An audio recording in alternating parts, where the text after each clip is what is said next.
A bit of vegan disturbance went on in Australia last week, and it created quite the conversation worldwide. So today I'm putting in my tuppence worth, as I have been asked what I thought about this rather extreme vegan activism. So here we go. Hi, Fee here, the healthy vegan author, helping people to go vegan through my books and encouraging you to stay vegan. Okay, before we get into today's opinion piece, I just want to follow up on last week's video and the documentary, The Big Fat Lie. Great documentary, by the way, and very much about the power of whole food, plant-based eating for health. Now, there were two doctors on the Q&A panel at the end, and honestly, they were a mine of information, and I learned quite a lot from them. But the one thing that did come up in the Q&A was that if you are vegan or on a plant-based diet, it is of absolute necessity, I should say, that you take two supplements. One is vitamin B12 and the other is vitamin D. Now, these are the ones that I recommend, so it was really good to hear the doctors saying that they're a must.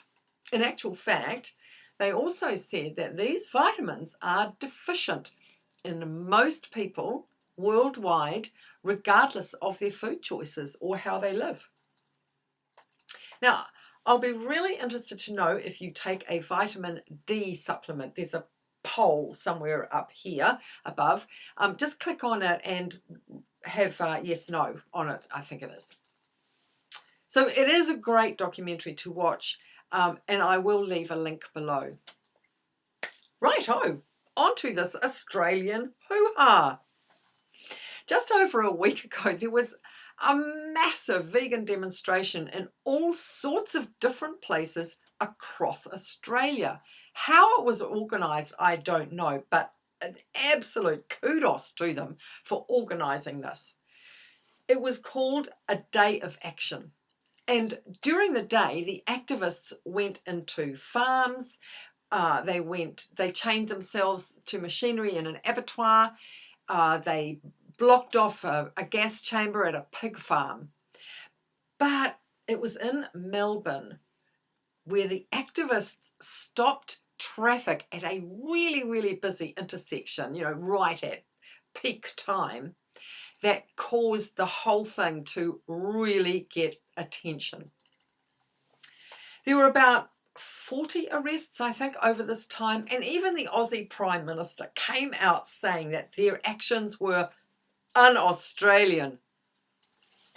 Now, all the activists wanted was for the public to watch the documentary Dominion. Now, this is an Australian-made documentary, so it was very relevant, and I think it was released last year. I've left a link below. If you haven't seen it and you're not vegan, please watch it. Now, there's been a bit of discussion as to whether the activists went too far. The farmers see it as an attack on them. The Aussie government has come out in support of the farmers. Well, naturally. Animal Ag injects $43 billion worth into the Aussie economy every year.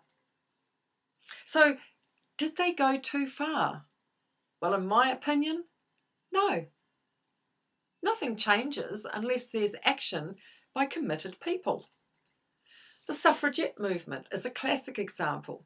The French resistance during World War II, slavery, dictators, the Occupy Wall Street movement.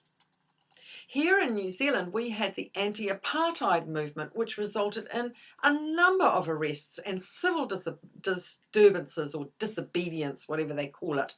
It went on for years, with protesters running out into the middle of the rugby field, disturbing a really important rugby game. So activism is nothing new.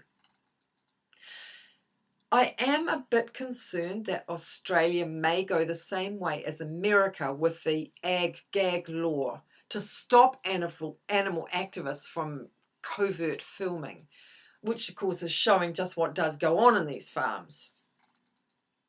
So, do these types of protests work? Yes, they do.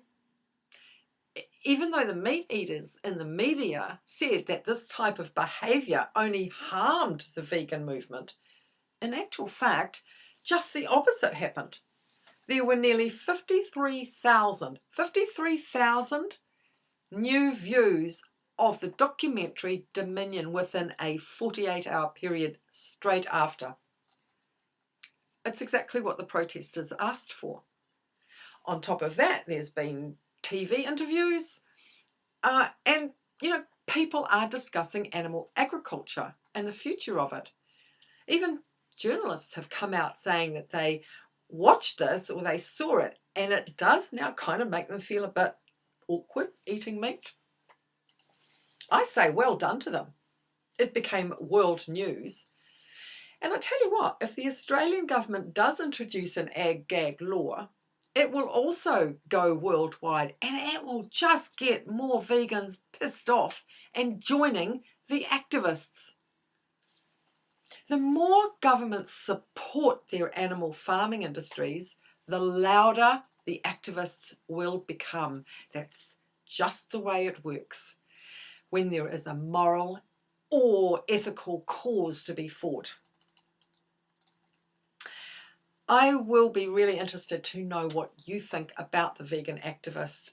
I mean, Google it if you like, what actually happened. But do you think that they are a necessary part of the vegan movement? Please type yes or no in the comments. And now it's time for the wee bonus fact. Okay, some really amazing news. The vegan activist and YouTuber Ed Winters, or you might know him as Earthling Ed, has been invited to teach an animal rights class at Harvard University.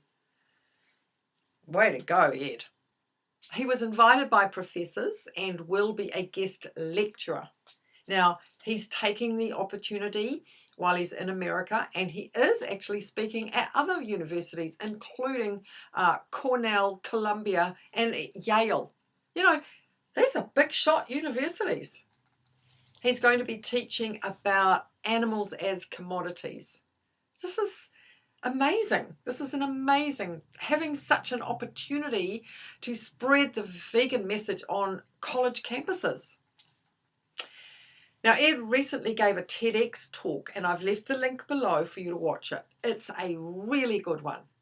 He's got another one coming up, which is going to be brilliant again. It's about debunking all the arguments against veganism. It's going to be one to watch out for, and I will let you know when it is released. So, more opportunities for spreading the vegan message. That's it for today. If you're not already vegan, please watch Dominion, and I sure hope you do get to catch that Earthling Ed's TEDx talk. Thank you so much for watching. If you got something from this video, please share, give it a thumbs up, hey, or down, your choice, and subscribe, clicking the notification bell so that you don't miss the next one. Remember, have great food. Make it whole plant-based and be compassionate to all animals, including the humans who still haven't joined the dots regarding the vegan message. Bye for now.